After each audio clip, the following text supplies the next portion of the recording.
La música puede cambiar cómo te sientes en un instante.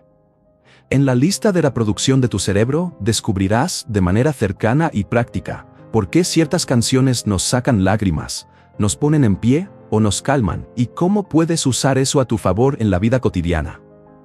El libro combina historias potentes, como la de un hombre que despierta con el impulso de tocar piano tras ser alcanzado por un rayo, con explicaciones claras sobre cómo el cerebro predice, se engancha y a veces se enreda con la música. Además ofrece herramientas concretas, cómo construir listas de reproducción que te acompañen paso a paso, qué hacer con canciones que te lastiman y por qué el concierto en vivo nos conecta de otra manera. Todo esto sin tecnicismos. Es un manual para aprender a escuchar con intención y recuperar cierto control sobre tu estado de ánimo. Te invito a acompañarme en este viaje sonoro y a encontrar tu propia frecuencia.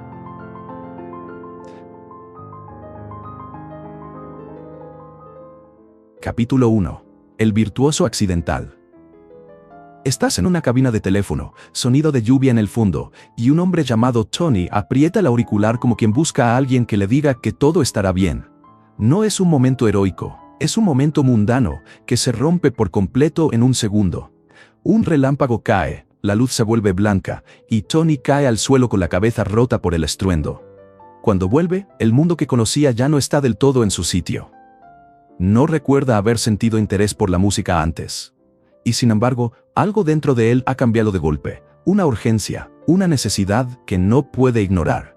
I never even liked the piano before. Now, it's like the music is demanding to be let out, dice en su cabeza, o las palabras le salen en voz alta, sin que él las busque. Lo que sigue suena casi fantástico. Tony, cirujano de manos, descubre que puede tocar y componer piezas que recuerdan a Chopin, con una pasión que lo consume días y noches. No aprendió a tocar por años de práctica. Algo en su cerebro pareció reconfigurarse de la noche a la mañana. Y aquí empieza la pregunta que nos acompaña en este capítulo.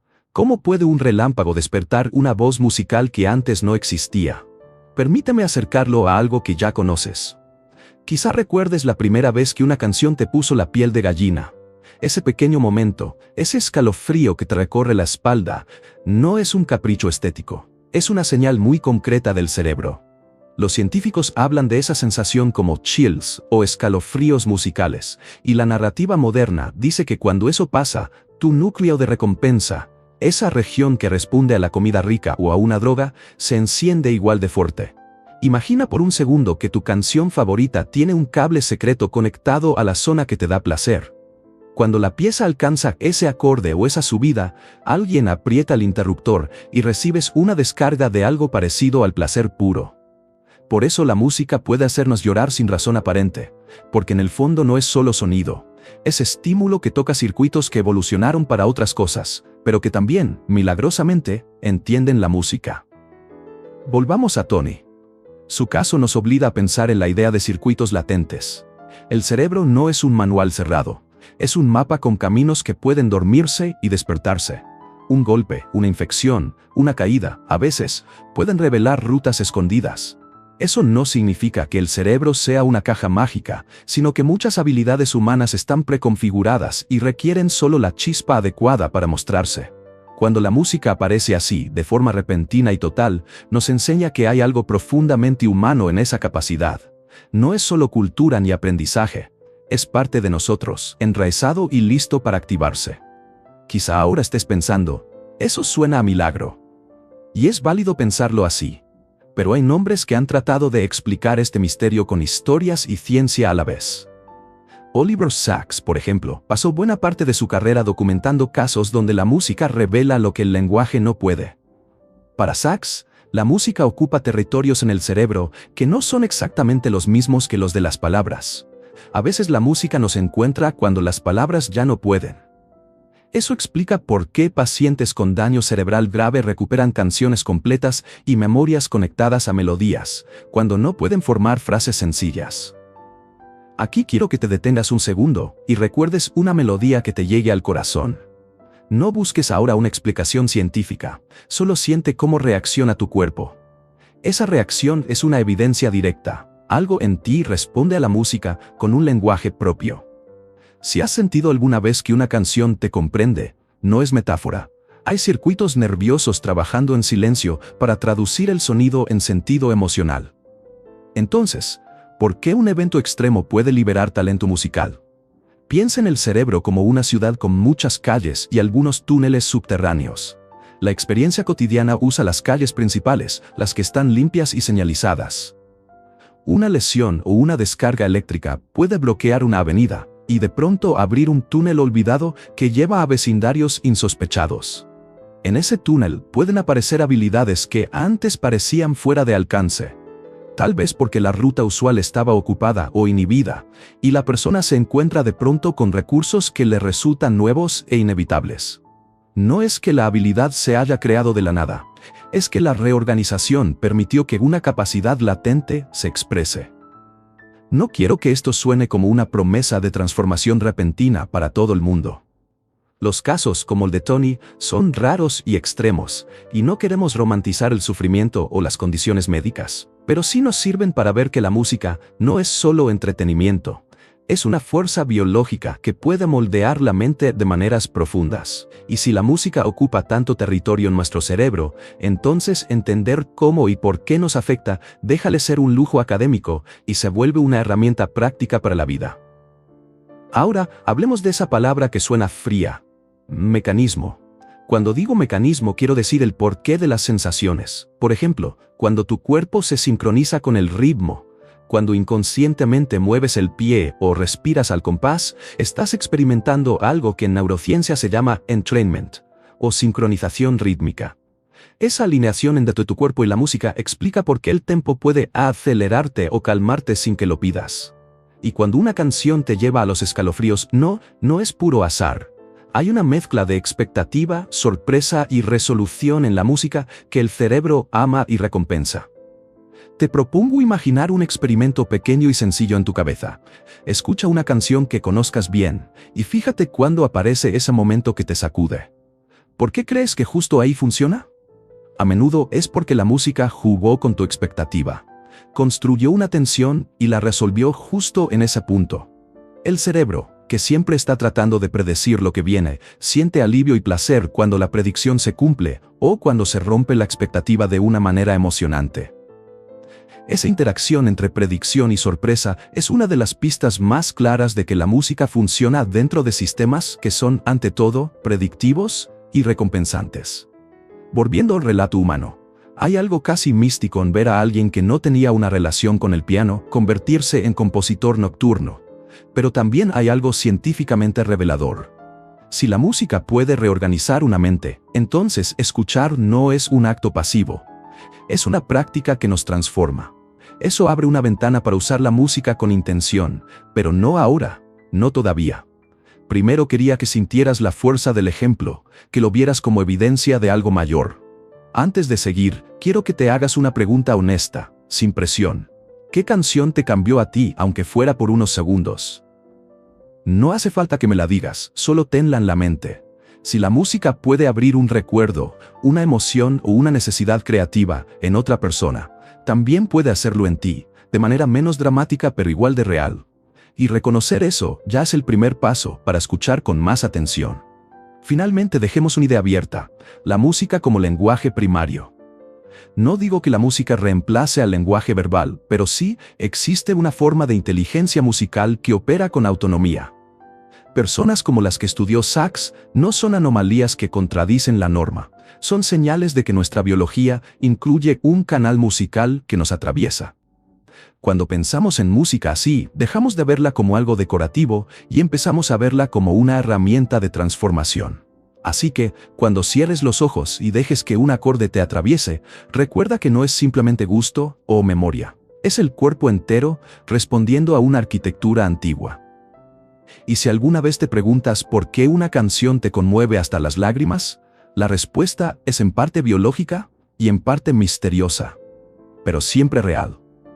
Te invito a que después de escuchar esta historia, busques ese pequeño escalofrío en una canción tuya y lo prestes atención, porque ahí se esconde una clave sobre cómo la música conversa con tu cerebro.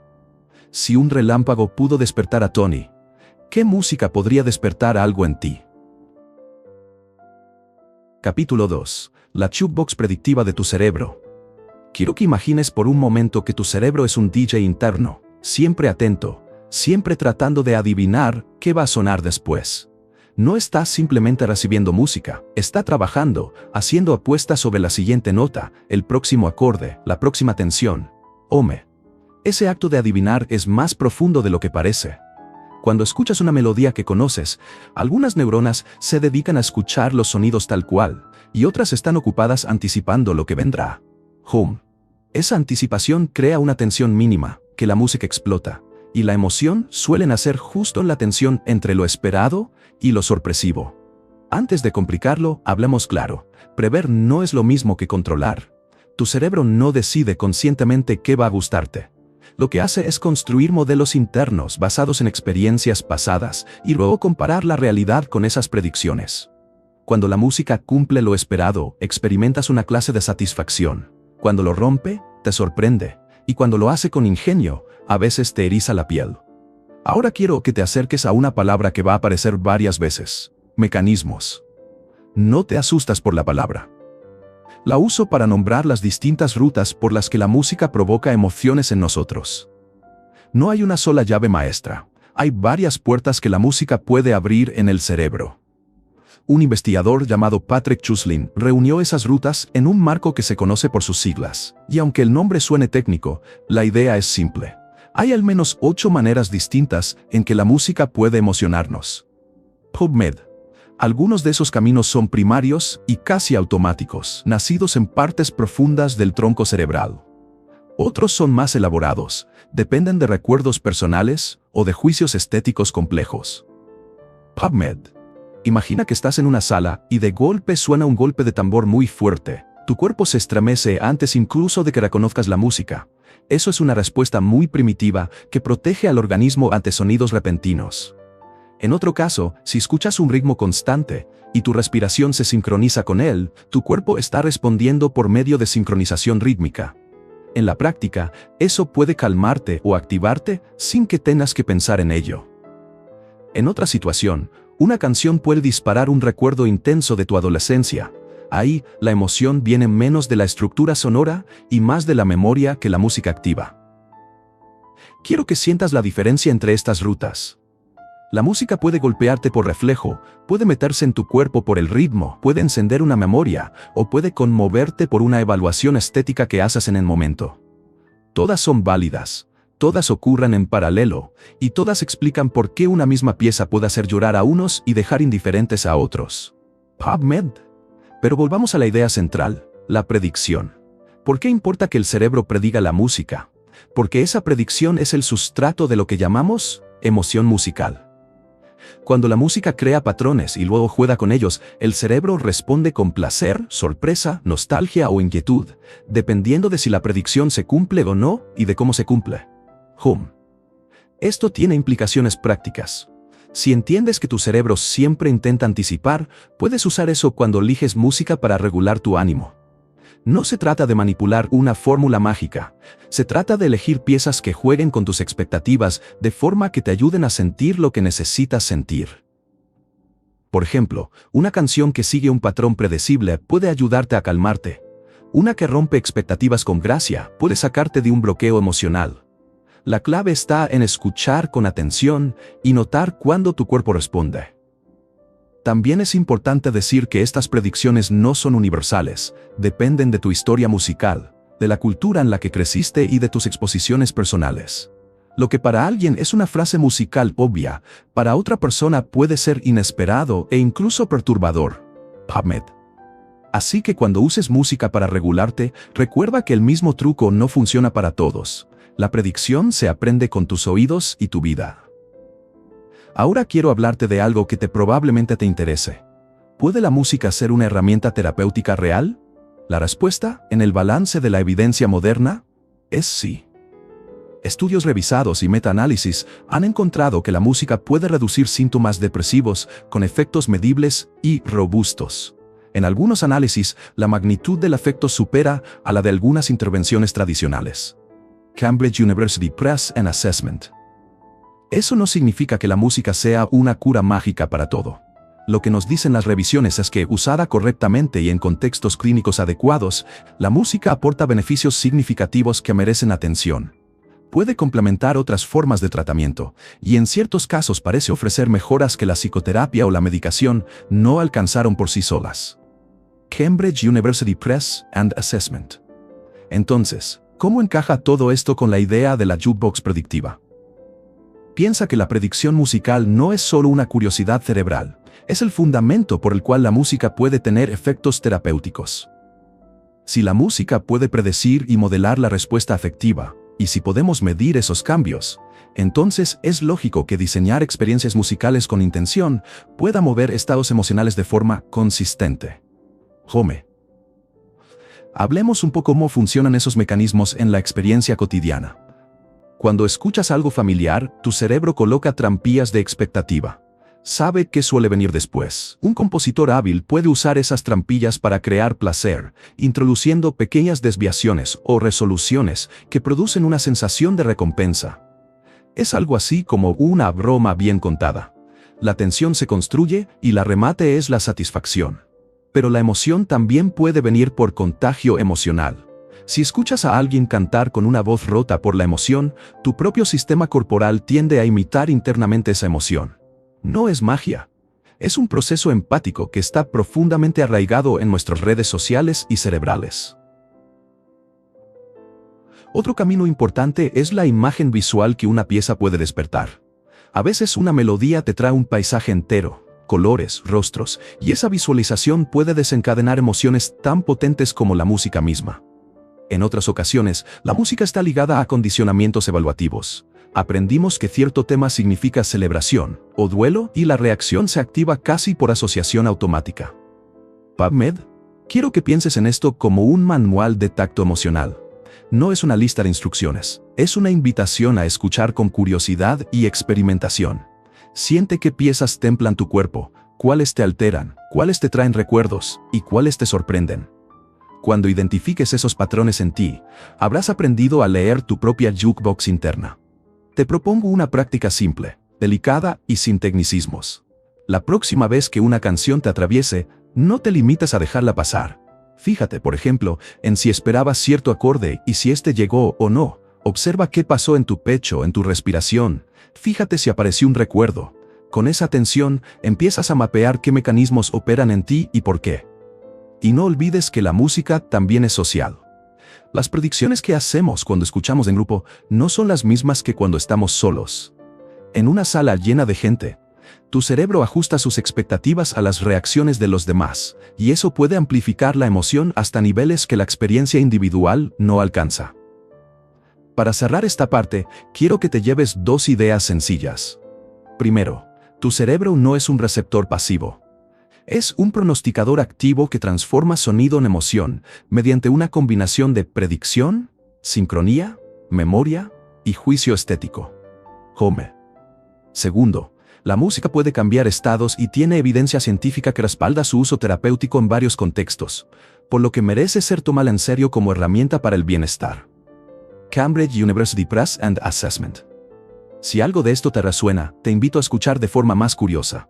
No necesitas ser experto, solo presta atención a las pequeñas apuestas que tu cerebro hace cuando una nota se convierte en otra.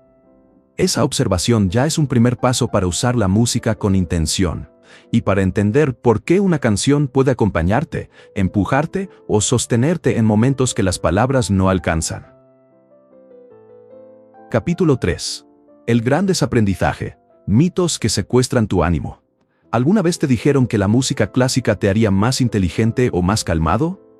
Si la respuesta es sí, te han vendido una historia simple y cómoda que no suele funcionar en la vida real. Hoy vamos a desmontar esas historias una por una, pero sin sermones. Con ejemplos, con preguntas y con propuestas que puedas probar desde ahora mismo. Empecemos por algo que muchos aún creen como si fuera sentido común, que un género es mejor que otro para arreglarte. La idea suena bonita porque nos promete una solución única y ordenada. Pero la música no funciona así.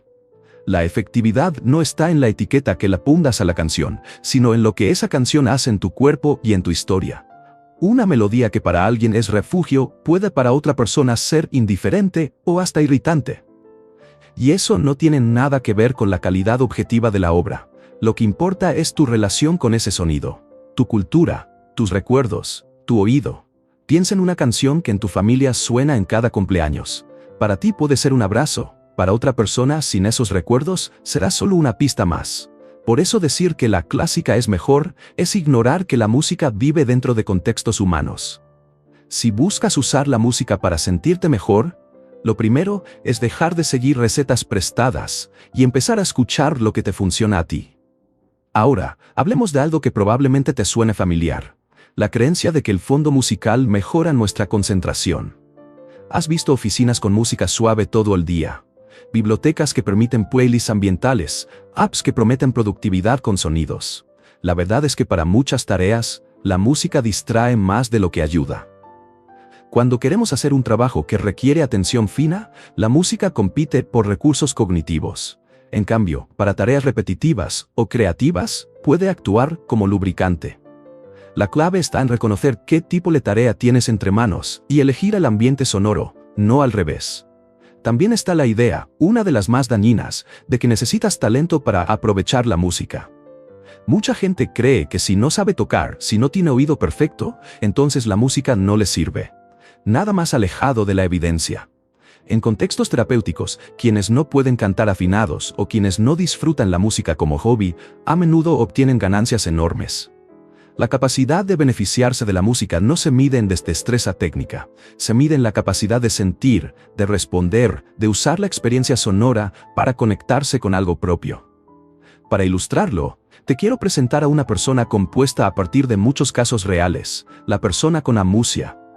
Imagina estar en un concierto con amigos, todos cantan, lloran, se abrazan, el sonido parece una corriente que los arrastra. Y tú, parado ahí, solo percibes una superposición de tonos, no reconoces la melodía, no sientes el nudo en la garganta que los demás describen. Te miran como si estuvieras dormido, o peor, como si no quisieras participar. Eso duele. La presión social para sentir lo mismo puede convertir una experiencia que debería ser gozosa en una fuente de culpa. La amusia nos recuerda algo básico: la música no afecta a todo el mundo de igual modo, y esa diferencia no es una falla moral ni una debilidad emocional. Es una variación legítima en la manera en que los cerebros procesan sonido. Cuando alguien te dice, solo déjate llevar, puede que esa frase sea lo último que necesitas escuchar. Para la persona que no siente la música de forma automática, esa sugerencia es una orden que alarga la distancia entre la experiencia colectiva y la propia. En lugar de exigir una entrega inmediata, una mejor salida es preguntar: ¿qué parte de la experiencia musical me es accesible hoy? Quizá no sea la melodía, pero sí el ritmo, o la letra, o el gesto social de compartir una canción con alguien. Aceptar esa realidad te pone en una posición de poder. La de elegir cómo participar sin fingir. Quiero que ahora reflexiones conmigo sobre un punto incómodo. Gran parte de la práctica terapéutica musical que se exporta como universal viene con supuestos culturales. Lo que en una cultura califica como canto sanador puede sonar ajeno o incluso ofensivo en otra. Si los programas de música en salud se diseñan desde un único origen cultural, corremos el riesgo de imponer estilos, valores y preferencias que no resuenan con quienes deberían beneficiarse. Eso no solo es ineficaz, puede ser una forma silenciosa de colonización cultural. Escuchar a las comunidades, incorporar repertorios locales y respetar la diversidad de prácticas musicales es esencial si queremos que la música ayude de verdad. ¿Cómo poner esto en práctica sin convertirlo en un manual? Empieza por observar sin juicio. Si una canción no te llega, no te fuerces a amarla. En cambio, toma nota de qué te resulta tolerable o útil. Si necesitas concentración, prueba primero en silencio y mira cómo cambia tu rendimiento con y sin música. Si te sientes presionado en encuentros sociales con música, permite que tu participación sea gradual. Tal vez hoy solo compartes la letra, mañana cantas 2 frases, pasado mañana te unes al coro. La acción no tiene que ser heroica, puede ser mínima y significativa. Hay otro mito que confunde a muchos: creer que la música siempre tiene el mismo efecto en todos los países o culturas. En algunas sociedades, una melodía de lamento es una catarsis positiva. En otras, puede asociarse con mala suerte. Reconocer esas diferencias te libera de la trampa de universalizar experiencias. Por eso, si estás trabajando con otras personas, con hijos, con pacientes, con amigos, pregúntales por sus músicas, por lo que les recuerda, por lo que evitan. Esa curiosidad transformadora es más efectiva que cualquier regla rígida que puedas memorizar. Ahora te propongo algo práctico, sin tecnicismos. La próxima vez que uses música para cambiar tu ánimo, hazlo desde la humildad. No asumas que sabes lo que es mejor para otra persona, y tampoco te aplaudas por saber la canción correcta. Empieza escuchando, preguntando y validando. Si estás solo, obsérvate. ¿Qué te calma realmente? ¿Qué te energiza sin romperte? Si estás con otros, comparte la lección y acepta que la experiencia colectiva puede ser otra que la tuya. También quiero que entiendas que desaprender es un proceso, no ocurre con una sola charla. Quizá llevas años creyendo que cierta música es la única manera de meditar o que alguna canción es la banda sonora obligatoria del duelo. Desaprender implica probar alternativas, observar resultados y ajustar. Empieza con pequeños experimentos y fíjate si tu relación con la música cambia. Con el tiempo descubrirás que eres menos prisionero de recetas ajenas y más autor de tu paisaje sonoro. Antes de cerrar, una última cosa. La música no es neutral. Puede consolar, puede manipular, puede reprimir o liberar. Si entiendes eso, puedes decidir qué voz le das en tu vida. Si te han dicho que eres insensible por no emocionarte con aquello que a otros conmueve, o que necesitas cierto tipo de música para ser mejor, hoy te invito a cuestionarlo con ternura. Tu experiencia es válida, tu historia con la música es única, y ahí está la potencia real. Así que suelta el mito de la solución única. Escucha lo que te funciona, aprende a distinguir cuando la música te ayuda o te distrae, y no tengas miedo de exigir respeto por tu manera de sentir. Desaprender no es olvidar, es hacer espacio para una relación más honesta y efectiva con la música. Te animas a empezar a cuestionar las verdades que te contaron y a diseñar tu propio método de escucha. Capítulo 4. La escalera emocional. Construyendo playlists que realmente funcionan. ¿Te ha pasado que pones una canción esperando sentirte mejor y en vez de eso, te enfureces aún más o te hundes más profundo? No eres raro. A casi todos nos ha pasado. La música no siempre es un remedio instantáneo, y eso es porque el ánimo no cambia por arte de magia, cambia por proceso. Imagina que quieres cruzar un río, saltar de golpe puede ser un desastre. La idea más sencilla y potente que traigo hoy es que, con la música, casi siempre es mejor caminar por una escalera que intentar teleportarte al otro lado. Antes de elegir canciones, haz una pausa y nombra qué sientes ahora mismo con una palabra honesta. Puede ser frustración, tristeza, agitación, cansancio o cualquier cosa que prefieras llamar. Darle nombre a la emoción no es teórico, es práctico. Cuando la reconoces, reduces la resistencia interna que aparece si intentas fingir que no estás mal. Eso, en términos sencillos, es validar. Empezar por donde estás permite que el cerebro baje la guardia y acepta el cambio en lugar de luchar contra él. Cuando ya tienes claro el punto de partida, busca 2 o 3 piezas que realmente encajen con ese estado. No busques lo que debería sonar bien según algún manual. Busca lo que te suena verdadero. Si estás furioso, puede que una canción intensa te haga sentir comprendido. Si estás triste, quizá una melodía que refleje esa melancolía te permita llorar sin juicio. Lo importante es que la música primero confirme lo que sientes. Porque si empiezas por algo que contradice la emoción, tu mente puede cerrarse y ofrecer resistencia. Una vez que la validación está en marcha, piensa en la transición como un paseo. No tienes que acelerar. El siguiente grupo de canciones debe ser ligeramente menos intenso que las primeras. Canciones que mantengan alguna conexión con lo anterior, pero que reduzcan la tensión. Esa reducción puede venir por un tempo más lento, por una textura menos densa, o por una letra menos urgente. Aquí entra en juego algo que los científicos llaman sincronización rítmica. Tu cuerpo tiende a alinearse con el pulso de la música, y si cambias lentamente ese pulso, tu respiración y tu ritmo interno siguen sin sentir la caída como una traición. Con ese movimiento suave, llegas a un punto neutral. Piezas que no buscan provocar ni calmar de forma extrema, sino sostenerte mientras tu sistema nervioso se adapta. En esta fase la música funciona como puente y como amortiguador. Es donde permites que la química de tu cuerpo se reequilibre sin presiones, porque la aceleración o la calma excesiva pueden causar lo que muchos llaman latigazo emocional. el famoso efecto rebote en el que pasas de euforia a vacío o de calma a letargo. El tramo final de la escalera es donde aterrizas en la emoción deseada. Aquí escoges 2 canciones que ya encarnen el estado al que quieres llegar: calma y enfoque, energía y claridad, paz y ternura, lo que sea tu objetivo. Si lo haces con paciencia, notarás que el traslado no es brusco. Es una continuidad. Un set de 20 a 30 minutos suele ser tiempo suficiente para que el sistema nervioso responda sin sentirse forzado. Eso no es una regla rígida, pero sí una guía práctica. Menos tiempo puede no cambiar nada, y mucho más puede ser innecesario o cansador.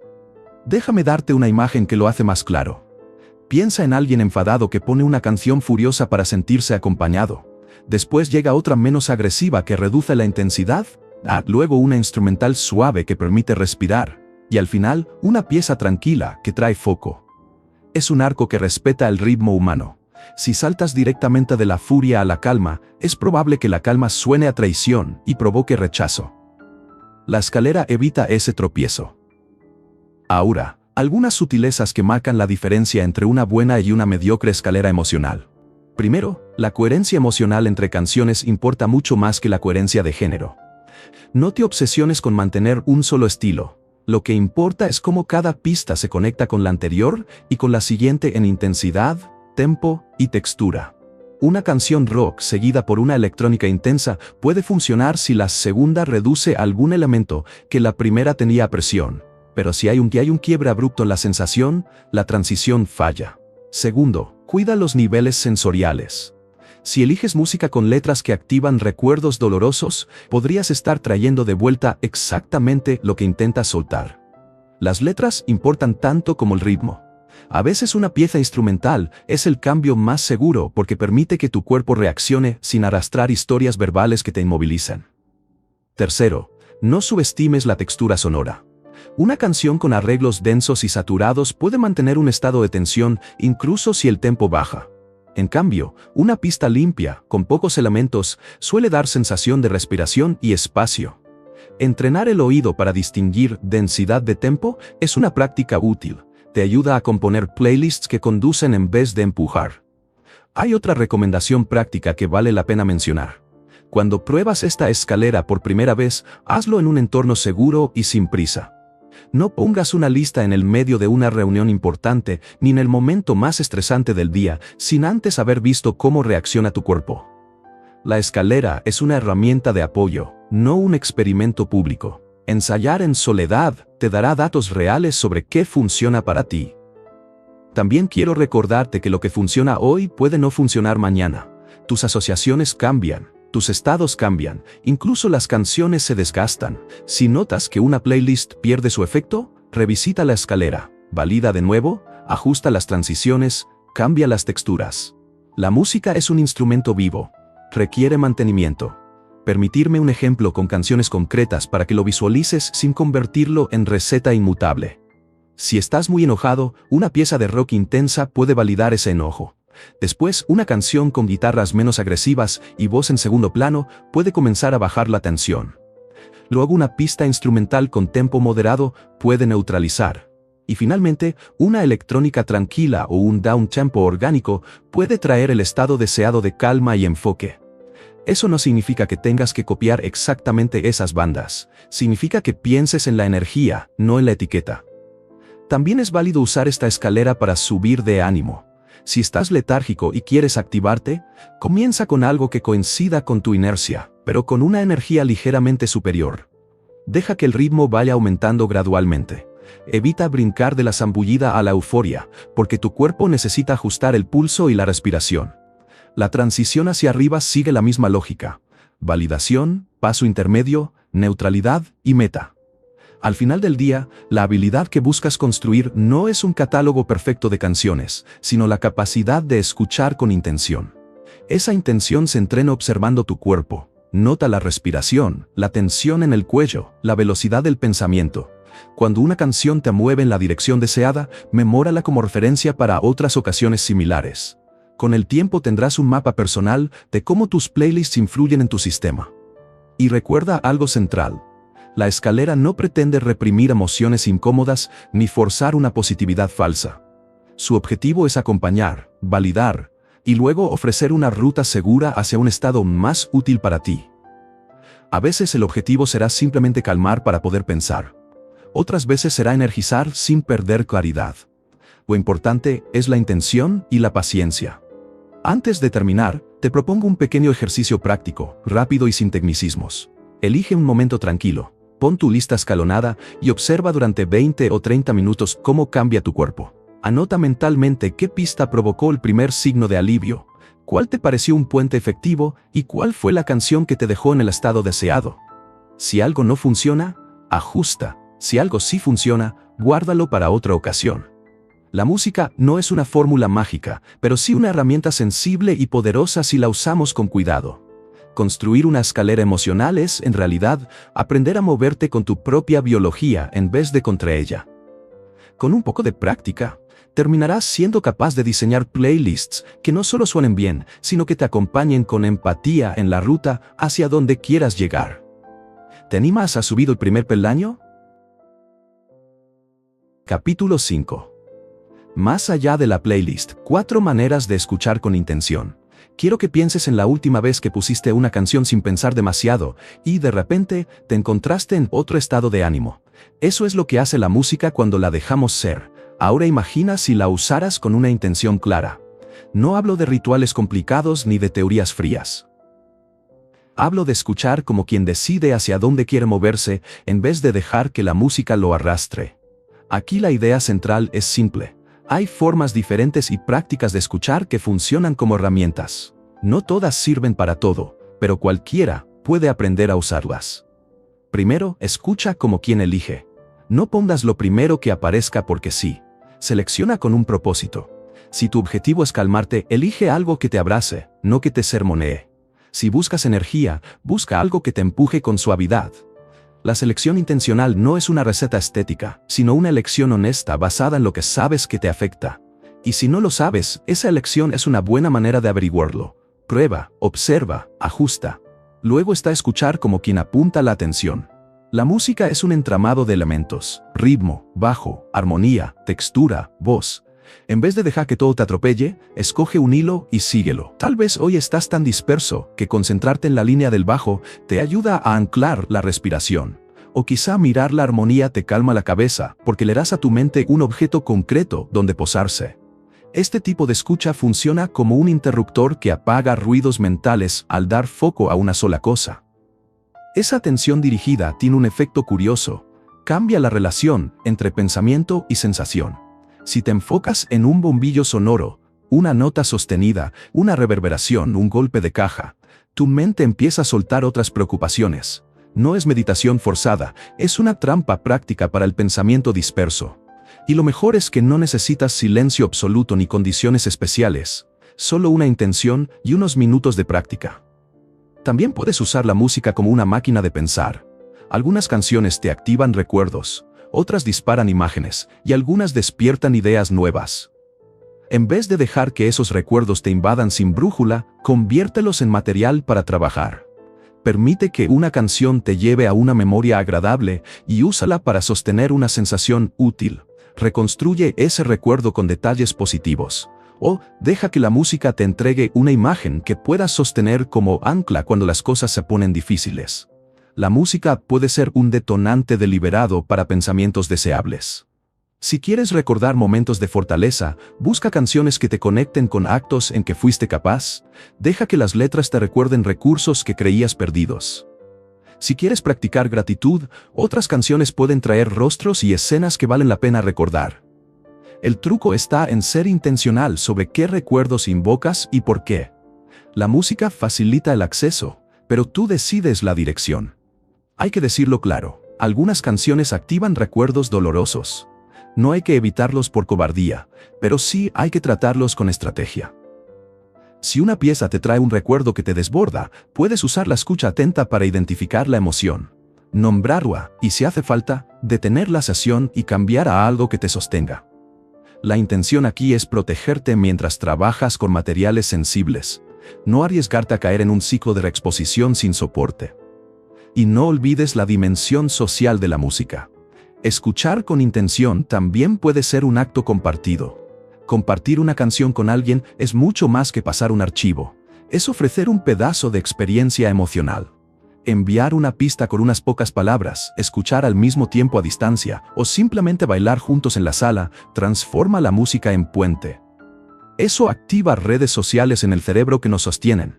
La música, usada así, no solo regula el ánimo individual, sino el colectivo.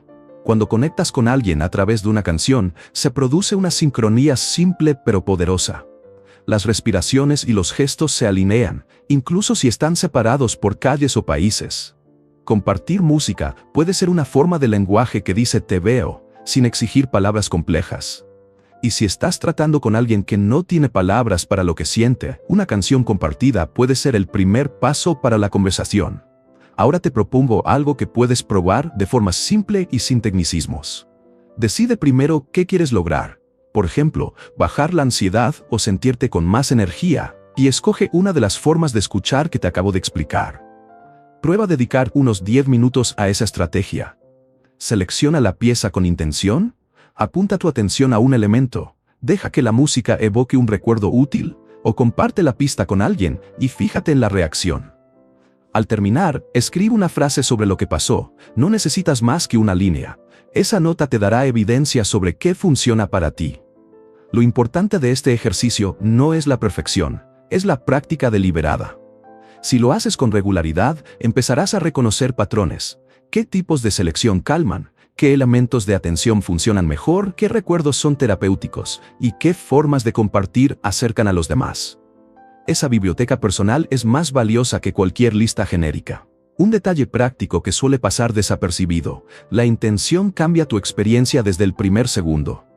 Cuando eliges con propósito, tu cerebro está preparado para recibir la música de otra manera. Es como poner una lámpara en una habitación. La misma luz cambia si entras dispuesto a leer o a conversar. La música responde a esa disposición y te devuelve resultados distintos. También conviene que mantengas la flexibilidad. A veces una sesión de atención fallará porque estás demasiado cansado. A veces la selección será perfecta y aún así no sentirás nada. No te frustres. La música es una herramienta que opera con variabilidad humana. Cuando algo no funcione, cambia de estrategia. Si la selección no ayuda, prueba el control de la atención. Si la atención no logra calma, busca una memoria que te reconecte. Quiero contarte un ejemplo realista, para que lo visualices sin que suene a manual rígido. Imagina que estás ansioso antes de una presentación. Puedes elegir una canción que refleje tu nervio y validarlo un minuto. Luego dirigir tu atención a un pulso constante en otra pista para estabilizar la respiración. Después dejar que una canción evocadora recuerde una victoria pasada. Y finalmente compartir una última pista con alguien que te diga "te acompaño". No hay pasos fijos, solo una trama de acciones intencionales que se sostienen entre sí. No subestimes el poder de anotarlo. La frase corta que escribas después de cada experimento es oro puro, te ayuda a recordar y afinar la próxima vez. Con el tiempo, tendrás una colección de pequeñas certezas sobre tu sistema emocional y musical. Para cerrar, recuerda que la escucha intencional no es una competición ni una obligación. Es una habilidad suave que te permite dialogar con la música, en vez de ser arrastrado por ella. Si empiezas a practicar, verás que la música se convierte en una herramienta que te acompaña y te ofrece caminos, no en una solución mágica, pero sí en un recurso constante y disponible. Entonces, cuando pongas la próxima canción, hazlo con un propósito pequeño y específico. Prueba una de las formas de escucha que te conté. Elige con intención, enfoca tu atención, estimula un pensamiento útil o comparte la experiencia. Dale 10 minutos y una frase al final. Eso es todo lo que hace falta para empezar a construir una relación más consciente con la música. ¿Te animas a intentarlo ahora mismo? Capítulo 6. Cuando la música duele, desactivar tus minas emocionales. Imagina que la música que alguna vez te sostuvo ahora te empuja hacia atrás. Así comienza la historia de muchas personas que usaron canciones para calmar la ansiedad y con el tiempo terminaron atrapadas en una repetición que más que ayudar, lastima. Conozcamos a una de ellas, Ana, una joven profesional que usaba playlists para sobrevivir las jornadas de trabajo. Al principio, una canción particular la tranquilizaba.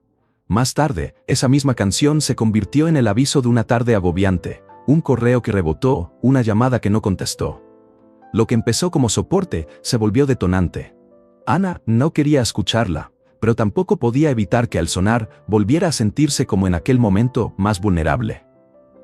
Antes de seguir, quiero que respires conmigo un segundo. Si alguna pieza de tu historia suena parecida a la de Ana, estás en un lugar seguro aquí, no eres raro ni débil. Lo que te pasa tiene nombre en la ciencia, se llama un recuerdo episódico estrechamente ligado a una canción. Es una memoria que no solo recuerda hechos, sino que viene cargada de sensaciones. El olor del aire, la tensión en el pecho, la palabra que no dijiste. Cuando la música activa esa memoria, la emoción no se limita a pensar en el pasado, te arrastra de vuelta, como si vivieras el recuerdo por un rato. ¿Por qué ocurre eso con tanta fuerza? Porque la música opera en vías que conectan sonidos con los circuitos emocionales más antiguos del cerebro. Algunos de esos circuitos conservan experiencias personales con tanta intensidad que un fragmento de melodía basta para abrir la caja y dejar salir todo. En esos momentos no domina la razón, dominan los cuerpos que guardan huellas. Y hay perfiles que son más susceptibles a estos saltos. Personas con perfiles neurológicos como el del déficit de atención, por ejemplo, suelen tener reactividad emocional ampliada, lo que hace que esas asociaciones sean más frecuentes y más intensas. La reacción natural frente a una canción que hiere suele ser la evitación. La solución lógica parece ser evitar la canción y todo lo que la rodea. Pero la evidencia y la experiencia clínica nos enseñan algo distinto. Evitar puede funcionar a corto plazo, pero alimenta la potencia del disparador. Evitar es como poner la mina bajo una alfombra, no la desactiva, solo la oculta. Lo que sí puede desactivarla es una exposición suave, controlada y consciente, que permita al cerebro formar un nuevo vínculo con esa pieza sonora. No se trata de forzarte a revivir el trauma, se trata de reescribir la relación entre la canción y tu vida. Volvamos a Ana y a un momento concreto. Ella llegó a consulta diciendo que sus playlists la traicionaban. Su terapeuta la hizo sentar en un espacio tranquilo, con luz suave y sin prisas. Le pidió que eligiera la canción que la dejaba en loop y que la pusiera solo por unos segundos, no para revivir el episodio en toda su escala, sino para detectar la primera sensación que apareciera. Ana obedeció. 30 segundos de canción, ojos cerrados, respiración corta. Al terminar, el terapeuta la invitó a describir en voz baja la emoción que había sentido, la palabra más precisa que pudiera nombrar. La primera palabra fue vergüenza. Nombrarlo no lo hizo desaparecer, pero le dio a Ana una distancia pequeñita. Ahora había algo entre ella y la sensación, y ese algo era lenguaje. Después de eso vino una pausa guiada. En vez de insistir en el recuerdo, la cita giró hacia otro lugar. ¿Qué memoria neutra o positiva podría emparejar con la canción? Ana recordó una tarde de infancia con una abuela que cocinaba y canturreaba mientras hacía pan. Esa imagen no borraba la vergüenza del trabajo, pero ofrecía otra asociación posible. Así, la canción por ratos se escuchó acompañada de esa imagen nueva, y el cerebro de Ana empezó a experimentar una relación alternativa con la música. Lo que acabas de leer no es una receta rígida, es la forma en que un proceso terapéutico se desarrolla cuando es respetuoso. Primero se reconoce el disparador. Luego se permite una exposición mínima y segura, solo el tiempo suficiente para que el cuerpo identifique la reacción inicial. Después se nombra la emoción para crear distancia. Y por último, se introduce, de manera deliberada, una imagen o recuerdo alternativo que actúe como ancla. Esta manera gradual evita que la mente vuelva a quedar presa en la escena original, y con repeticiones suaves permite que la canción se vuelva menos amenazante. Si estás pensando en probar algo parecido en casa, hazlo con cautela. Busca un ambiente donde te sientas protegido, una habitación tranquila, quizá con alguien cercano disponible si lo necesitas, o con tu teléfono a la mano para pausar si la intensidad crece demasiado. No es una buena idea experimentar esto en situaciones con mucho estrés o sin apoyo. Comienza con unos pocos segundos y obsérvate. Si la reacción es manejable, repite en otras ocasiones y gradualmente alarga el tiempo mientras mantienes el control sobre la situación. También quiero hablar claro sobre la reasociación. No se trata de fingir que algo doloroso fue agradable. Se trata de permitir que la canción tenga más de una historia posible. Esa nueva historia puede ser neutra o incluso positiva, pero el objetivo real es que la pieza deje de actuar como detonador automático. Con práctica, lo que antes provocaba una avalancha puede pasar a ser solamente un sonido más en la superficie de tu día. Hay técnicas que acompañan este proceso y que merecen una mención sin caer en tecnicismos. Parte del trabajo está en regular el cuerpo, controlar la respiración, bajar la tensión en la mandíbula, observar el ritmo cardíaco. Cuando haces la exposición mínima, acompáñala con ejercicios sencillos de respiración para demostrar a tu sistema nervioso que la situación es controlada. Otra práctica útil es la escritura breve después de la sesión. Anotar la emoción que apareció, la memoria que emergió y la nueva imagen que intentaste asociar. Esas notas se convierten en un registro que te ayuda a medir progresos y ajustar la aproximación. Un punto que muchos ignoran es el papel de la intención. Si te acercas a una canción con miedo y la intención de no dejarme afectar, el cuerpo puede interpretar la tarea como amenaza. En cambio, si entras con una intención de curiosidad y cuidado, la respuesta fisiológica suele ser diferente. La curiosidad no trivializa el dolor, simplemente cambia la postura con la que lo afrontas, y a menudo, reduce la reactividad. Quiero subrayar algo que puede sonar duro, pero es necesario. No todas las canciones se desactivan de la misma manera ni en el mismo tiempo. Algunas asociaciones son resistentes y necesitan más repeticiones suaves, otras ceden con pocas exposiciones controladas. La paciencia es la clave, no la fuerza de voluntad. Si un recuerdo sigue siendo demasiado intenso incluso con cuidado, busca apoyo profesional. Un terapeuta con experiencia en trabajo con memoria y trauma te guiará mejor que el ensayo solitario. Volvamos a Ana para cerrar su escena. Después de varias sesiones y con el apoyo de su entorno, ella notó que la canción que la hundía ya no provocaba la misma escalada emocional. Aún la evitaba en momentos de mayor vulnerabilidad, pero la potencia del disparador había disminuido. Un día, escuchó esa misma canción en la radio y solo sintió una punzada breve y luego una respiración más tranquila. Para ella, eso fue una señal de que la relación con la música había cambiado. Ya no era un rehén de un sonido. Te propongo ahora una invitación sencilla y responsable. Si hay una canción que te hiere, no te obligues a enfrentarla de golpe, pero considera intentar una prueba controlada en un momento de calma.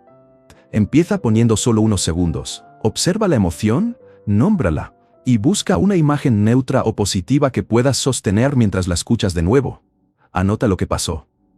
Si se vuelve demasiado, para y busca compañía o ayuda profesional. Pequeños pasos, repetidos con cuidado, pueden desactivar minas sin explosions. Para terminar, quiero que te lleves esto claro. La música no es culpable ni inocente. Es un vehículo potente que transporta memorias. Cuando esas memorias duelen, el camino hacia la libertad no es la negación ni el veto absoluto, sino la reescritura paciente y cuidadosa de la relación entre sonido y experiencia. Con respeto, apoyo y un poco de estrategia, la canción que te lastimó puede dejar de ser una trampa y volver a ser, simplemente, música.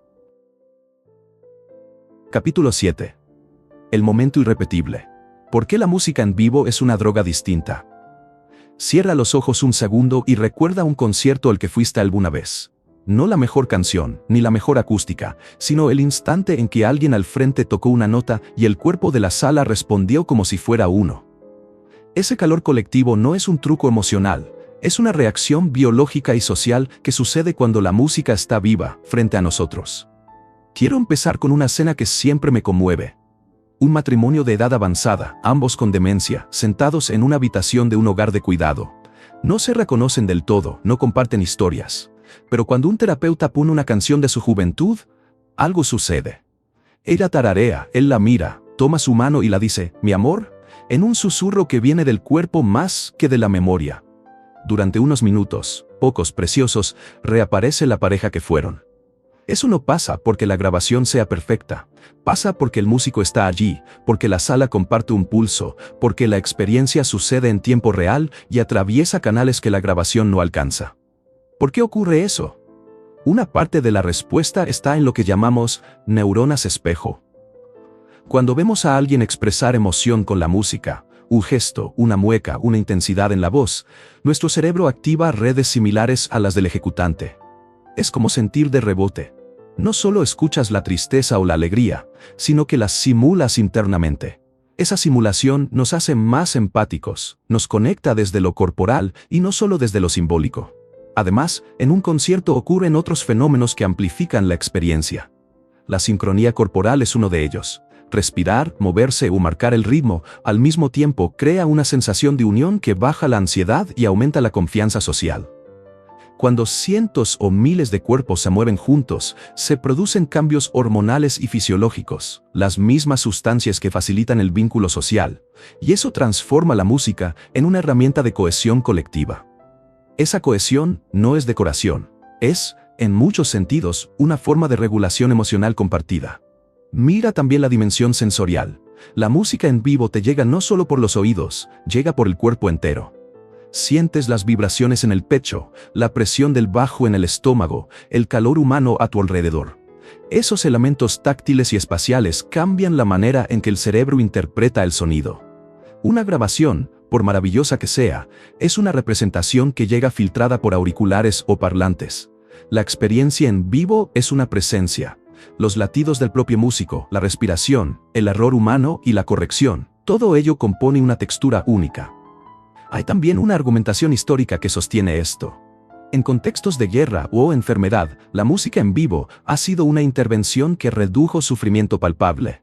Durante conflictos y en hospitales de campaña, músicos y conjuntos tocaban para soldados heridos, y los cuidadores notaron disminuciones en la demanda de analgésicos y una mayor calma en las salas. No es solo anécdota romántica. Es evidencia histórica de que la música colectiva puede cambiar la experiencia del dolor y la angustia en un modo difícil de replicar en solitario. Pero no quiero que esto suene a exclusión. Decir que lo en vivo es distinto no significa que lo grabado sea inútil. La música en casa, en tus auriculares, te acompaña de formas poderosas. La diferencia es que el vivo activa capas relacionales que requieren presencia. Si buscas algo que te haga sentir parte de algo, no es lo mismo escuchar al artista grabado que compartir espacio y tiempo con él o con otras personas que responden de inmediato. Ahora, ¿qué implica esto para tu vida cotidiana? Primero, te propongo que veas el acceso a música en vivo como una práctica de bienestar, no como un lujo. No hablo solo de estadios o giras internacionales, hablo de pequeños espacios, de bares con música en vivo, de ensayos abiertos, de coros comunitarios, de ferias donde la música es parte de la plaza. Lo que importa es la calidad de la presencia humana, no el tamaño del espectáculo. Si te resulta imposible asistir por razones económicas o de movilidad, aún hay alternativas. Eventos locales gratuitos, espacios comunitarios o encuentros íntimos donde alguien toca en la sala. La idea es traerlo vivo a tu radio de acción. También puedes crear microexperiencias en casa que imiten parte de lo que sucede en vivo. Invita a un amigo a tocar una canción contigo, aunque no sepan mucho. La interacción social y la vulnerabilidad son ingredientes poderosos. O, si tienes un instrumento pequeño, toca con alguien por video en tiempo real y fíjate en la diferencia entre eso y escuchar una pista grabada. La latencia y la improvisación pueden ser frustrantes, pero son parte del valor terapéutico. La incertidumbre compartida genera conexión. Si trabajas con grupos, en la escuela, en la oficina o en la comunidad, considera integrar música en vivo como herramienta de cohesión. No tiene que ser una actividad musical compleja. Una canción cantada juntos, un ritmo con palmas o simplemente escuchar a un músico local pueden ser catalizadores de conversación y empatía. La música en vivo abre puertas donde las palabras a veces fallan. Te ofrezco también una invitación personal y concreta. La próxima vez que asistas a un evento en vivo, hazlo con un pequeño experimento de atención. Elige un momento en el concierto y fíjate en 3 cosas: cómo se mueve tu respiración, qué parte del cuerpo siente las vibraciones y si alguna emoción aparece y se disuelve en sincronía con la sala. No lo analizas demasiado, solo observa. Esa atención te permitirá notar la diferencia entre escuchar pasivamente una grabación y participar en algo que ocurre en tiempo real. Hay, claro, matices éticos y de inclusión que debemos considerar. Si alguien vive con sensibilidad sensorial, agorafobia o limitaciones físicas, un concierto grande puede ser abrumador y contraproducente. La clave aquí es adaptar.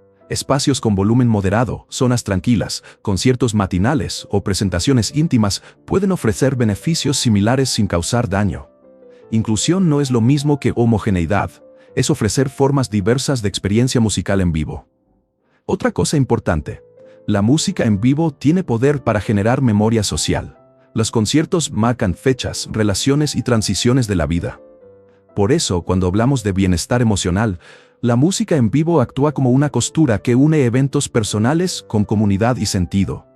Esa función de memoria compartida es una de las razones por las que la gente recuerda detalles de conciertos con una nitidez que supera a la de otros eventos. Antes de terminar, reflexiona conmigo. ¿Cuándo fue la última vez que hiciste algo musical en presencia de otros? Puede que haya sido un cumpleaños, una reunión improvisada o una clase donde alguien tocó una guitarra.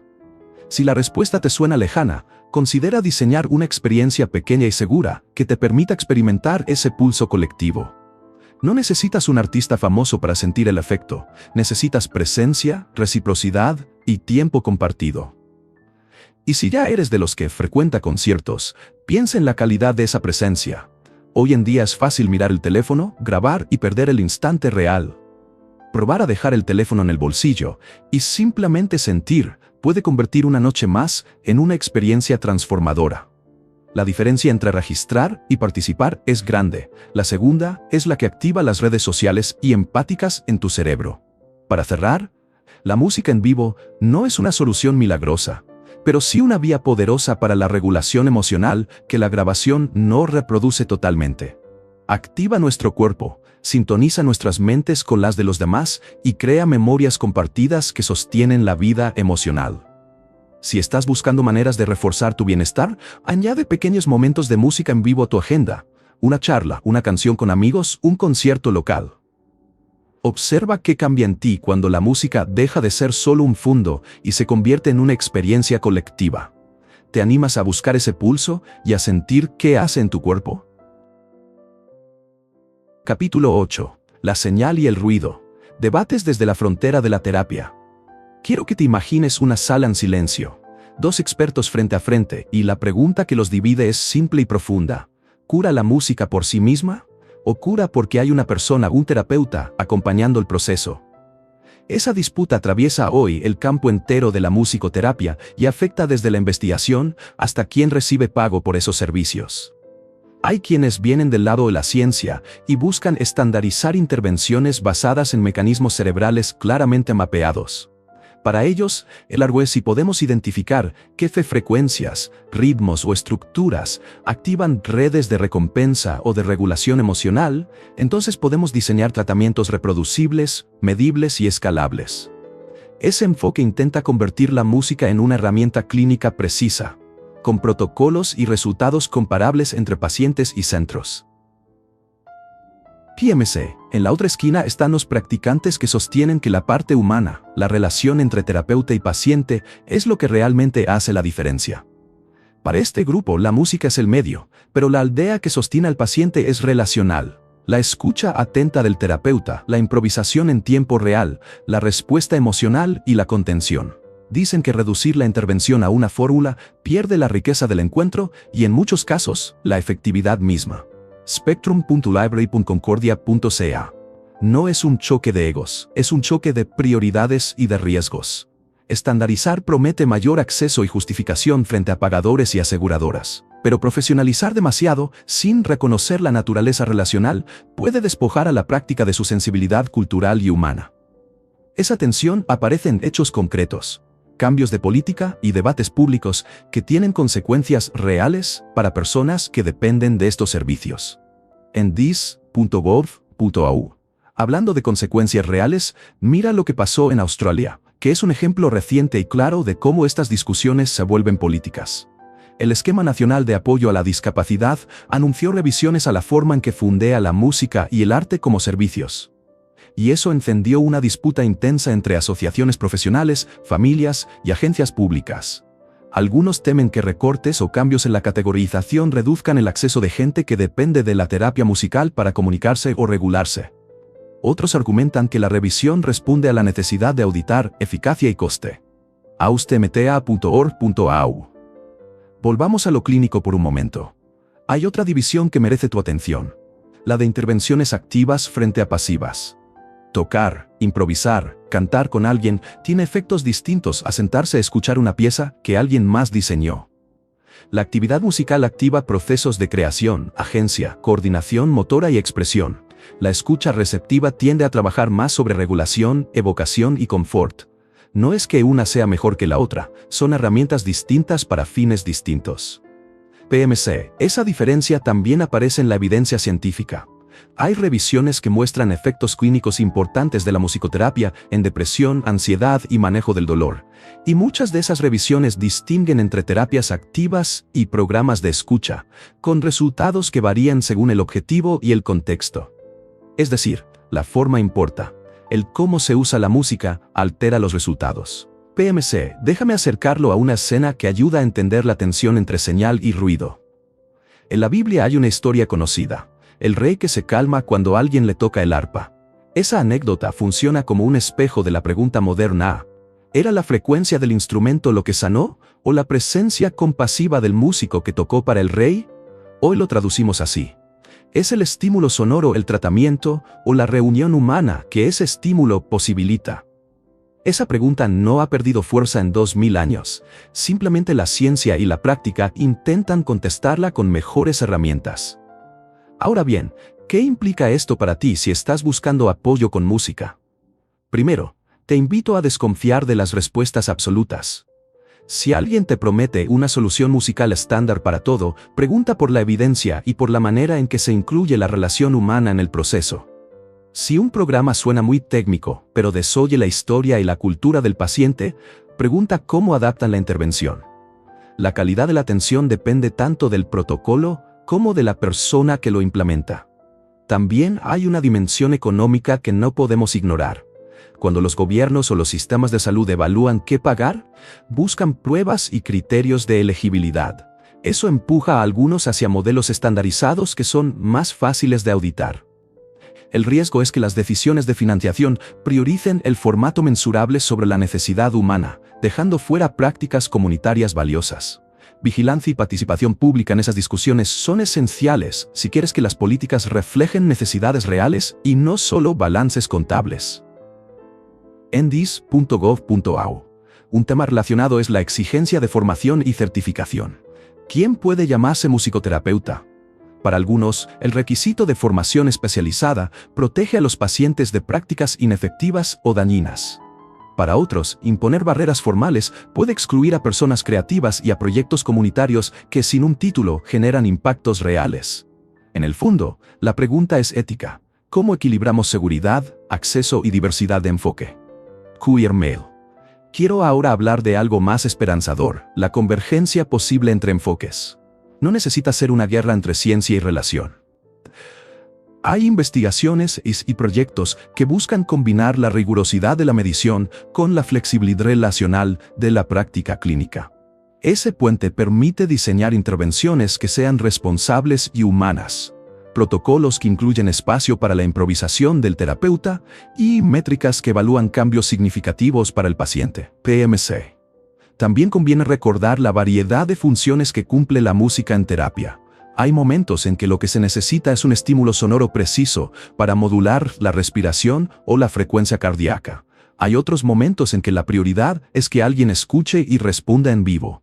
Y en algunos casos, la actividad creativa, la composición conjunta, democratiza el poder terapéutico. Reconocer esa pluralidad ayuda a decidir cuándo elegir qué tipo de intervención. Frontiers. Si trabajas en salud o si simplemente te interesa tomar decisiones informadas, hay preguntas prácticas que puedes hacer cuando evalúas un servicio. ¿Qué objetivos ofrece la intervención? ¿Cómo se mide el cambio? ¿Qué formación tiene quien la aplica? ¿Cómo se adapta la música a la cultura y al gusto del paciente? Esas preguntas te ponen en la posición menos vulnerable frente a una promesa terapéutica. No son preguntas frías, son herramientas para cuidar a las personas que dependen de estos apoyos. Un punto más, la evidencia del beneficio no convierte la música en solución única. Hay estudios que muestran reducciones claras en síntomas depresivos y de ansiedad con musicoterapia, pero la heterogeneidad es alta y los efectos dependen mucho del contexto, la duración y la modalidad. Es decir, la ciencia apoya la práctica, pero con matices. No todo programa funciona igual para todos los problemas. Cambridge University Press and Assessment. Finalmente, volvamos al corazón del debate. Señal versus ruido. La señal es lo que funciona de manera consistente y medible. El ruido es todo lo demás que puede confundir, intereses económicos, modas o programas mal diseñados. Nuestra tarea como usuarios, profesionales o pacientes, es aprender a distinguir entre ambos sin perder la sensibilidad humana. La música tiene la rara virtud de estar en los dos terrenos a la vez. Puede ser medida y también puede ser relación viva. Así que, cuando pienses en usar música con intención terapéutica, te propongo esto. Valora la evidencia, sí, pero también pregúntate quién estará contigo en ese proceso. Exige claridad sobre objetivos y medidas, y exige también humanidad en la práctica. Si la política y la investigación siguen polarizadas, la gente quedará en el medio. Si logramos integrar señales confiables con prácticas relacionales, la música podrá cumplir su promesa sin convertir a sus usuarios en datos estadísticos.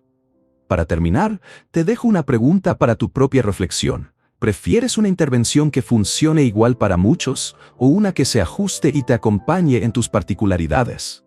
No hay respuesta correcta universal, pero la pregunta te coloca en el centro de la discusión. Y en esta frontera donde la ciencia y el cuidado humano se cruzan, esa es exactamente la posición que importa. PMC. Capítulo 9. El terapeuta algorítmico, música, IA y el futuro de tu estado de ánimo. Piensa en la última vez que tu teléfono te sugirió una lista de reproducción y acertó con el ánimo del día. Ahora imagina que, además de sugerir canciones, ese sistema pueda leer tu respiración o tu pulso y componer en tiempo real una pieza pensada para devolverte la calma. No es ciencia ficción. Investigadores y proyectos prototipo ya están integrando datos fisiológicos con generación algorítmica de música para crear intervenciones en tiempo real. digitalcommons.dortmouth.ero. ¿Por qué eso es relevante? Porque la música no es solo una preferencia estética, es señal. La forma en que escuchas, el tempo que buscas, cuánto repitas una canción, cuánto evitas ciertas pistas, podría decir algo sobre tu estado emocional de forma más constante y natural que un formulario clínico. Varios estudios recientes están explorando si los patrones de escucha pueden funcionar como biomarcadores emocionales capaces de anticipar cambios en la salud mental. Es decir, esto abre dos puertas a la vez. Una promesa enorme y una lista de preguntas incómodas. La promesa es que, si el sistema detecta señales tempranas de depresión o caída del ánimo, puede intervenir con música diseñada para regular el ritmo corporal, modular la respiración y reducir la ansiedad antes de que el problema se agrave. La otra cara es la pregunta de la privacidad. ¿Quién tiene acceso a ese historial de escucha y a esos biomarcadores? Tu historial musical dice más de ti de lo que crees, y convertirlo en diagnóstico tiene implicaciones éticas y legales que aún estamos aprendiendo a manejar. TT Hyderabad. Te doy un ejemplo concreto que ya pasó del laboratorio a la prensa. Investigadores han comparado respuestas emocionales a piezas generadas por inteligencia artificial frente a composiciones humanas, y encontraron que, en ciertos contextos, la música creada por máquinas puede mover a las personas igual o incluso más. Eso no significa que la máquina sustituya al artista en todo sentido. Significa que los algoritmos pueden optimizar rasgos que desencadenan respuestas fisiológicas específicas. PubMed.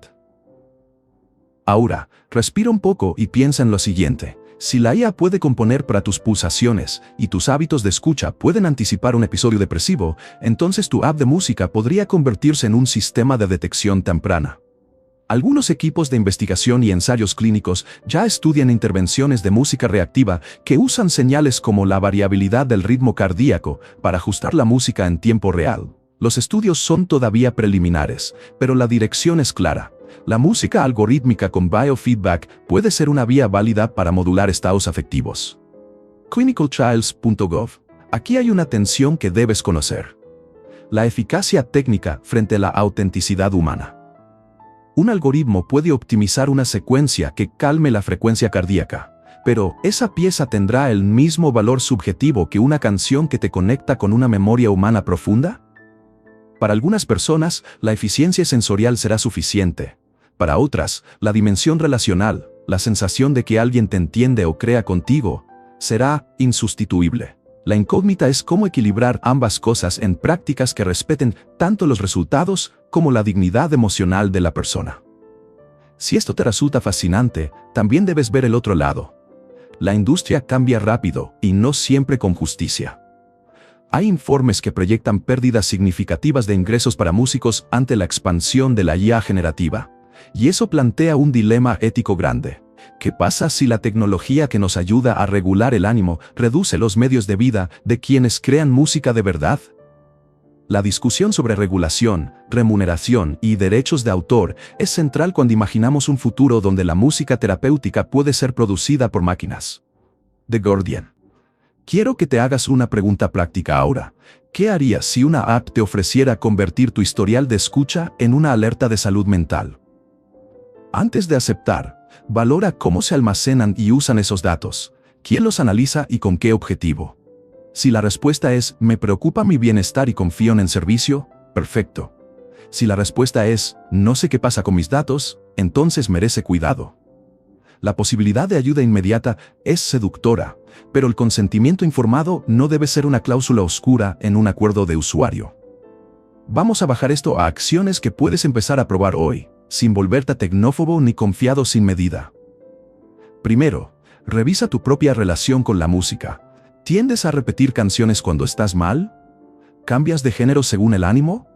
Observar esos patrones es gratuito y te da datos personales que pueden ayudarte a decidir si te interesa un servicio de biofeedback musical.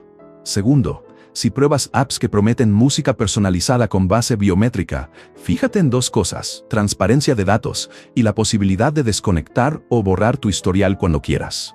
La posibilidad de optar por salir del sistema debe ser tan simple como entrar.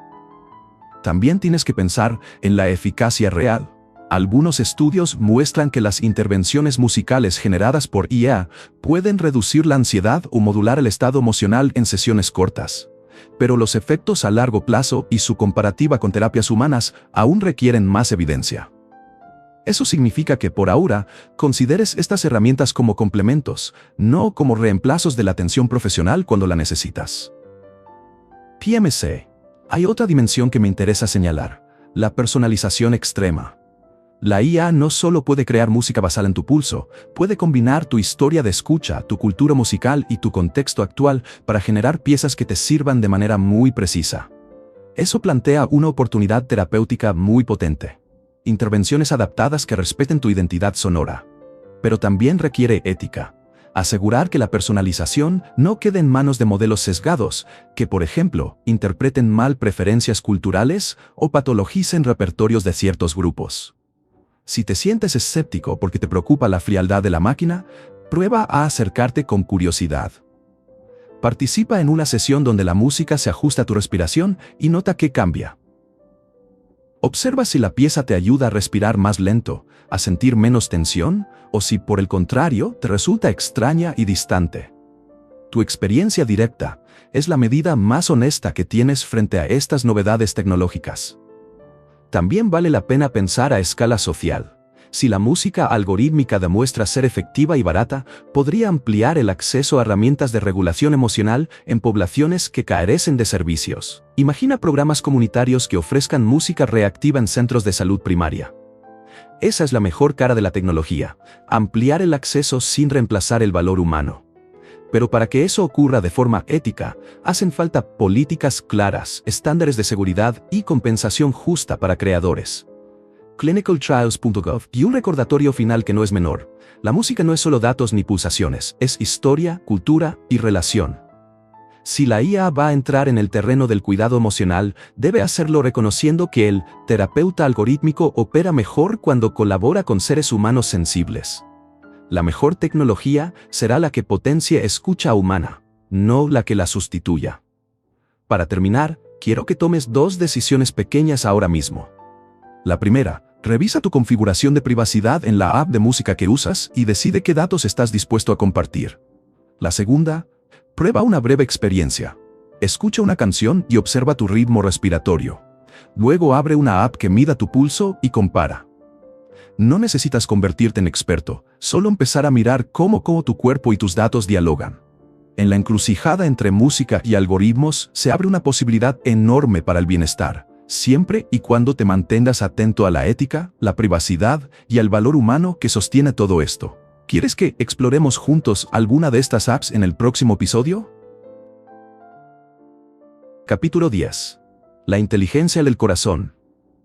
¿Alguna vez te detuviste a pensar por qué una melodía puede decir algo que las palabras no alcanzan?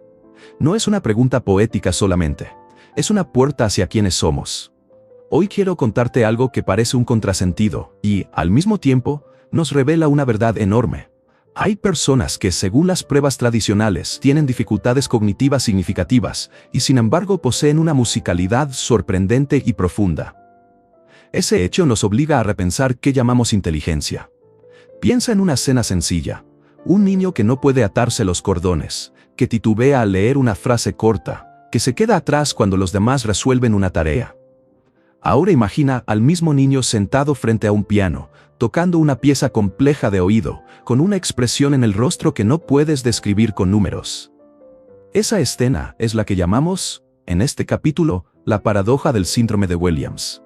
No voy a entrar a explicar la genética, no hace falta, pero sí quiero que veas la evidencia humana. Una desconexión entre lo que medimos como inteligencia general y lo que aparece como una sensibilidad musical extraordinaria. Cuando escuchas a ese niño decir, con la voz suave, no sé las notas, solo las siento, hay algo que te atraviesa. No está hablando de técnica, está hablando de relación. Y esa relación sugiere que la musicalidad no es un lujo cultural ni un complemento.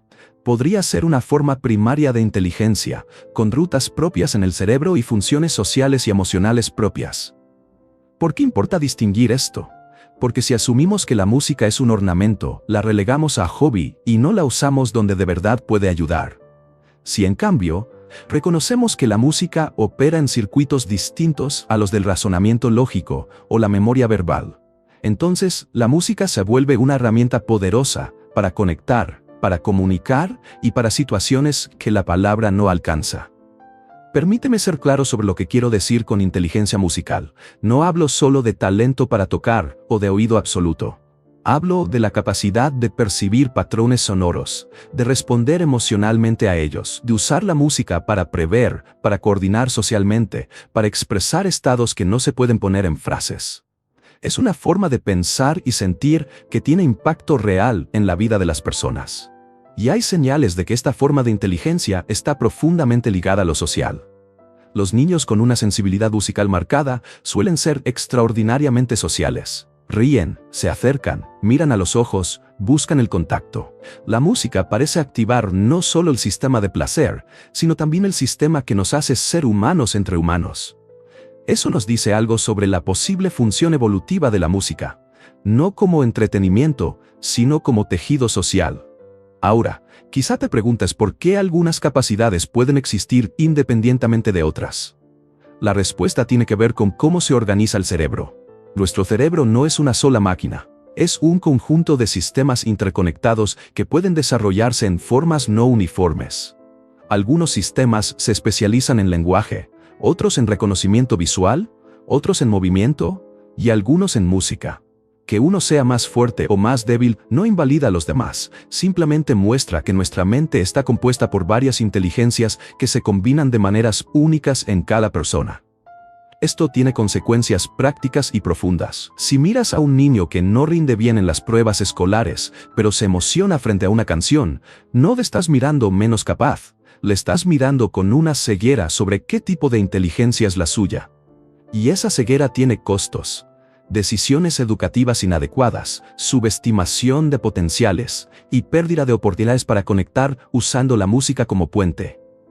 Quiero que pienses por un momento en alguien cercano a ti. Un niño, un adulto mayor, una persona que tiene dificultades para expresar lo que siente. Si te acercas con la idea de la inteligencia del corazón, quizá encuentres caminos nuevos para comunicarte. La música puede ser una lengua alternativa que posibilita intercambio emocional sin la fricción del vocabulario. También es valioso entender lo que esto no quiere decir. No intento decir que la música sustituye a otros tipos de aprendizaje, ni que podemos ignorar la educación verbal o matemática. Lo que propongo es más humilde y a la vez más radical. Reconocer la música como una vía legítima de conocimiento y de relación, algo que merece lugar central en la vida social, educativa y clínica. Hay una pregunta práctica que surge de esto. ¿Cómo integramos la música en la vida de personas para quienes puede ser una puerta de acceso? La respuesta empieza por la escucha atenta. Si una persona responde a la música, démosle música situada, canciones que respeten su cultura, su historia y su gusto. Las intervenciones que ignoran la identidad musical de la persona suelen fallar, no porque la música no funcione, sino porque no hablan el mismo lenguaje. Otra idea importante es la participación. La música no funciona igual cuando es impuesta que cuando es compartida. Poner a alguien frente a altavoces no es lo mismo que invitarlo a marcar el ritmo, a tararear, a mover el cuerpo.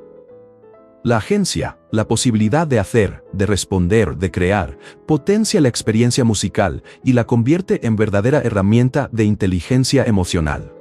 Si trabajas con niños o con personas con dificultades comunicativas, prueba a cambiar la pregunta de qué pueden hacer por cómo suena su mundo. Observa qué melodías los activan, qué gestos acompañan la música, cómo cambia su mirada. Es información valiosa que no aparece en pruebas estandarizadas. También quiero insistir en la humildad epistemológica. Nuestra forma habitual de medir la inteligencia es útil, pero parcial. Las pruebas estandarizadas ofrecen un mapa, no el territorio entero.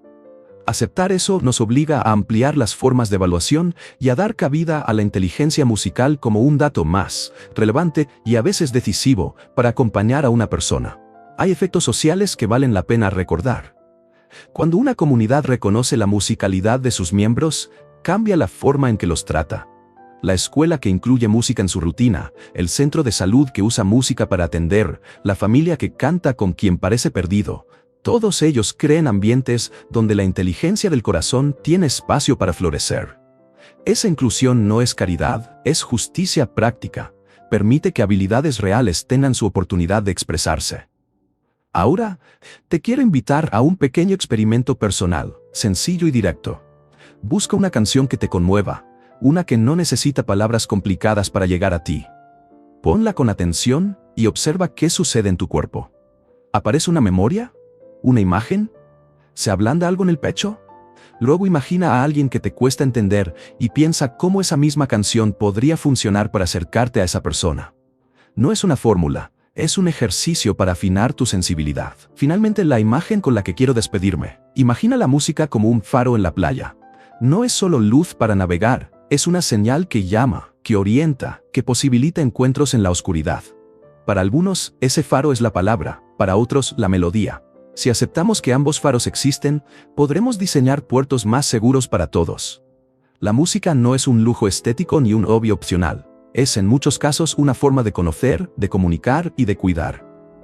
Reconocer la inteligencia del corazón cambia lo que priorizamos en la educación, en la salud y en la vida cotidiana. Y esa transformación empieza por algo simple. Prestar atención a cómo suena la gente a nuestro alrededor y dejar que la música nos enseñe a verlos con mayor precisión y ternura. Empezamos con una intuición casi mágica. La música puede cambiarnos. A lo largo del libro convertimos esa intuición en conocimiento y en herramientas. Aprendimos que tu cerebro es una jukebox predictiva que crea emoción al anticipar y sorprenderse. Desmontamos mitos que te atan a recetas ajenas. Construimos escalones emocionales para mover el ánimo sin tirones. Aprendimos a escuchar con intención, seleccionando, enfocando, evocando y conectando. Y vimos cómo desactivar canciones que duelen en lugar de ayudar. Vimos también que la música en vivo activa redes humanas que la grabación no reproduce, que la práctica clínica discute entre señal y relación, y que la tecnología, IA y biomarcadores prometen nuevas formas de personalizar el cuidado emocional. Todo eso apunta a una conclusión sencilla. No existe una canción correcta para todos, pero sí existe una habilidad entrenable, la de escuchar a la música y a ti mismo, con curiosidad y honestidad. Practica nombrar lo que sientes, arma playlists que te acompañen paso a paso, prueba maneras distintas de escuchar, atienda tus detonantes y busca experiencias en vivo cuando puedas. Sé crítico con la tecnología, pero aprovecha lo útil, exige ética y humanidad en quien ofrece ayuda. Tienes ahora un manual de operaciones, no una fórmula única. El siguiente movimiento es práctico. Toma tu instrumento, presiona play y busca la frecuencia que te hace resonar. Toca la música, tu diapasón emocional y escucha hasta sentir la resonancia en tu propio corazón.